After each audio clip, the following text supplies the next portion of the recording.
Trendy and customized collection, best in budget. തെയ്യമ്പാട്ടിൽ jewellery. Malappuram Pookkottur Hajj camp ശനി ഞായർ ദിവസങ്ങളിലായി പൂക്കോട്ടൂർ ഖിലാഫത്ത് memorial Islamic centre ക്യാമ്പസിൽ വെച്ച് നടക്കും. രാവിലെ 9-ന് പാണക്കാട് സാദിഖ് അലി ശിഹാബ് തങ്ങൾ ഉദ്ഘാടനം ചെയ്യും. പരിപാടിയിൽ സയ്യിദ് അബ്ബാസ് അലി ശിഹാബ് തങ്ങൾ അധ്യക്ഷനാകും. സഫാരി സൈനുലാബിദ് മുഖ്യാതിഥിയാകും. PK Kunhalikutty, P Ubaidullah MLA, Kunjumon കാക്കിയ, Saudi national KMCC നേതാക്കൾ എന്നിവർ ഉദ്ഘാടന ചടങ്ങിൽ സംബന്ധിക്കും. രണ്ടാം ദിവസ പരിപാടി സംസ്ഥാന അധ്യക്ഷൻ സയ്യിദ് മുഹമ്മദ് ജിഫ്രി മുത്തുക്കോയ തങ്ങൾ ഉദ്ഘാടനം ചെയ്യും. വൈകിട്ട് 4-ന് നടക്കുന്ന ദുആ സംഗമത്തിന് കോഴിക്കോട് ഗാസി സയ്യിദ് ജമലുല്ലൈലി തങ്ങൾ നേതൃത്വം നൽകും. മുൻ കേന്ദ്ര ഹജ്ജ് കമ്മിറ്റി അംഗം അബ്ദുസമദ് പൂക്കോട്ടൂർ ക്യാമ്പിന് നേതൃത്വം നൽകും. വിവിധ മേഖലയിലെ പ്രമുഖരും 2 ദിവസങ്ങളിലായി സംബന്ധിക്കും. ക്യാമ്പിൽ പങ്കെടുക്കുന്നതിനായി 8000-ൽ പരം ഹാജിമാരാണ് രജിസ്റ്റർ ചെയ്തിട്ടുള്ളത്. KMCC, സൗദി നാഷണൽ കമ്മിറ്റിയും ക്യാമ്പ് സംഘാടക സമിതിയും സംയുക്തമായാണ് ക്യാമ്പ് ഒരുക്കുന്നത്. പൂക്കോട്ടൂരിലെ കക്ഷി രാഷ്ട്രീയ തുടങ്ങി ഒരു ജനകീയ കൂട്ടായ്മ നടത്തുന്ന ഒരു വലിയ സംരംഭമാണ് പൂക്കോട്ടൂർ ഹജ്ജ് ക്യാമ്പ്. അതിന് നേതൃത്വം കൊടുക്കുന്നത് ഖിലാഫത്ത് മെമ്മോറിയൽ ഇസ്ലാമിക് സെന്റർ എന്ന പേരിൽ അറിയപ്പെടുന്ന PKMC എന്ന സ്ഥാപനമാണ്. 1921 ഖിലാഫത്ത് സമരത്തിൽ ഇന്ത്യൻ സ്വാതന്ത്ര്യ സമരത്തിന്റെ ഭാഗമായി ഇതിൽ പങ്കെടുത്ത് മരണപ്പെട്ട 400-ഓളം വരുന്ന ആളുകൾ മരണപ്പെട്ട ഒരു പ്രദേശമാണ് പൂക്കോട്ടൂർ. അവരുടെ സ്മരണ നിലനിർത്തുന്നതിന് വേണ്ടിയാണ് 1993 ഒരു വിദ്യാഭ്യാസ സ്ഥാപനം ഞങ്ങളിവിടെ ആരംഭിച്ചത്. സർക്കാർ അംഗീകാരമുള്ള സ്കൂളുണ്ട്, അനുബന്ധമായി മറ്റു സ്ഥാപനങ്ങളും മതസ്ഥാപനങ്ങളും ഒക്കെ ഇവിടെ നടത്തപ്പെടുന്നത്. ഇതിന്റെ ക്യാമ്പസിലാണ് ഏകദേശം വളരെ വിശാലമായ 1 ലക്ഷത്തോളം സ്ക്വയർ ഫീറ്റ് സ്ഥലത്ത് എല്ലാ സൗകര്യങ്ങളുള്ള പന്തലൊരുക്കി താൽക്കാലിക ഹൗദുകൾ, താൽക്കാലിക ടോയ്ലറ്റുകൾ, നമസ്കാര സൗകര്യം, സ്ത്രീകൾക്ക് വേറിട്ട സൗകര്യം, ഭക്ഷണം എന്ന് പറഞ്ഞാൽ യഥേഷ്ട ഭക്ഷണം, കഞ്ഞി മുതൽ ഹാജിക്ക് പ്രായമായ സമയത്ത് കഴിക്കാൻ കഴിയുന്ന ഏത് ആണോ അദ്ദേഹം ആവശ്യപ്പെടുന്നത് അവരുടെ ആവശ്യങ്ങൾക്കനുസരിച്ചുള്ള ഭക്ഷണം വെവ്വേറെ തയ്യാറാക്കി കൊടുക്കാനുള്ള എല്ലാ സംവിധാനങ്ങളും ക്യാമ്പിലുണ്ട്. ഒരു ഹാജി പൂക്കോട്ടിൽ വന്നിറങ്ങിയാൽ ഈ ക്യാമ്പിലേക്ക് അവരെ കൊണ്ടുവരാനും തിരിച്ച് അവരെ താമസ സ്ഥലത്തേക്ക് കൊണ്ടുപോകാനും ആ താമസ സൗകര്യത്തെ അവരെ പരിചരിക്കാനും എല്ലാറ്റിനും വളണ്ടിയർമാർ, വനിതകളും പുരുഷന്മാരും എല്ലാ സംവിധാനങ്ങളും ഇവിടെ ഒരുക്കിയിട്ടുണ്ട്.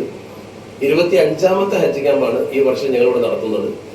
വർഷാവർഷം ഏകദേശം 10,000-ഓളം ആളുകൾ ഹജ്ജ് പഠിക്കുന്നതിന് വേണ്ടി വരാറുണ്ട്. കാരണം ഗവൺമെന്റ് ഹാജിമാരെ സംബന്ധിച്ചിടത്തോളം അവർക്ക് സാങ്കേതിക ക്ലാസുകൾ, യാത്രാ നിയമങ്ങളും ആരോഗ്യ നിർദ്ദേശങ്ങളും അതുമായി ബന്ധപ്പെട്ട കാര്യങ്ങൾ മാത്രമേ സർക്കാർ നൽകുന്നുള്ളൂ. വിവിധ കക്ഷികളും വിവിധ രീതികളും ഒക്കെ ആയതുകൊണ്ട് സർക്കാർ നേരിട്ട് ഈ കർമ്മങ്ങൾ പഠിപ്പിക്കുന്നില്ല. അപ്പോൾ ആ കർമ്മങ്ങൾ പഠിപ്പിക്കുന്ന ക്ലാസ് അവർക്ക് ഇല്ലാത്തത് കൊണ്ട് നമ്മുടെ ഹാജിമാർ അവിടെ ചെല്ലുമ്പോൾ വളരെ പ്രയാസപ്പെടാറുണ്ട്. അങ്ങനെയുള്ള ആവശ്യങ്ങൾ ഉയർന്നു വന്നപ്പോഴാണ് നമ്മളിങ്ങനെ ഒരു ക്യാമ്പ് ആരംഭിച്ചത്.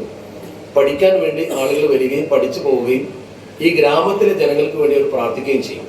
ഞങ്ങൾ ആ പ്രാർത്ഥനയാണ് ഉദ്ദേശിക്കുന്നത്. സാധാരണഗതിയിൽ ഇങ്ങനെ ഒരു ക്യാമ്പൊക്കെ നടത്തുമ്പോൾ രജിസ്ട്രേഷൻ ഫീസ് ഉണ്ടാവും. ഞങ്ങൾ ഫീസ് വാങ്ങാറില്ല.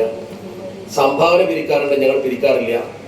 അതിനുവേണ്ടി ഞങ്ങളുടെ ഫിനാൻസ് കമ്മിറ്റി വളരെ നേരത്തെ ചെലവുകളൊക്കെ എത്ര വരുമെന്നൊരു എസ്റ്റിമേറ്റ് കണക്കാക്കി ആ എസ്റ്റിമേറ്റിന്റെ സ്പോൺസർമാർക്കും കൊടുക്കേണ്ട എന്ന് ഹജ്ജ് കമ്മിറ്റി തീരുമാനിച്ചതായി അറിഞ്ഞു. MLA ഓഫീസിൽ ബന്ധപ്പെട്ടു. അദ്ദേഹത്തിന് കിട്ടിയ മറുപടി അങ്ങനെയാണ്.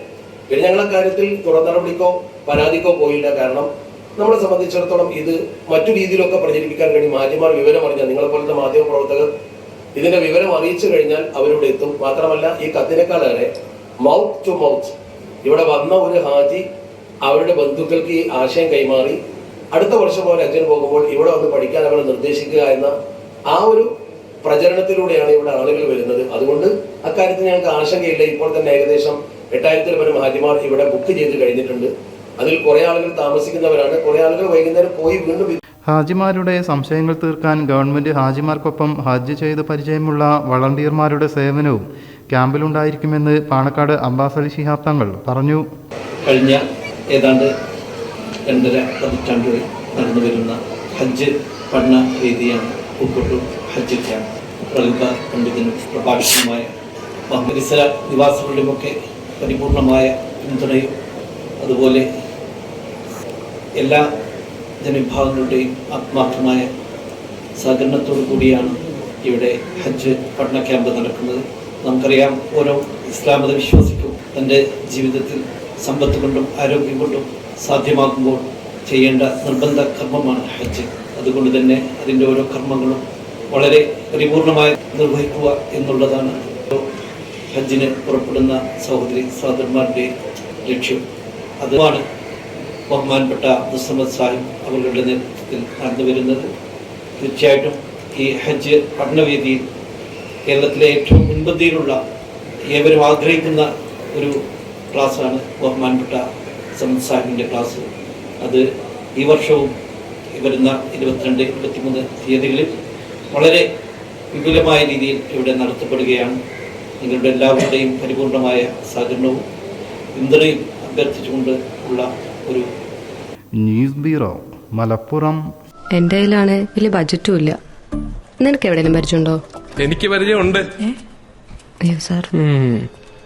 എനിക്ക് പരിചയമുണ്ടോ? ഈ പറഞ്ഞ ഡിസൈൻ ഏറ്റവും ബെസ്റ്റ് ആയിട്ട് നിങ്ങളുടെ ബഡ്ജറ്റ് ചെയ്തു തരുന്ന സ്ഥലം Theyyampattil jewellery. Trendy and customise collection, best in budget. Theyyampattil പോലൊരു ഓപ്ഷൻ വേറെ ഇല്ല. ഹലോ, ആ കൺഫ്യൂഷൻ അങ്ങ് തീർന്നില്ലേ? പണി കിടക്കട്ടെ.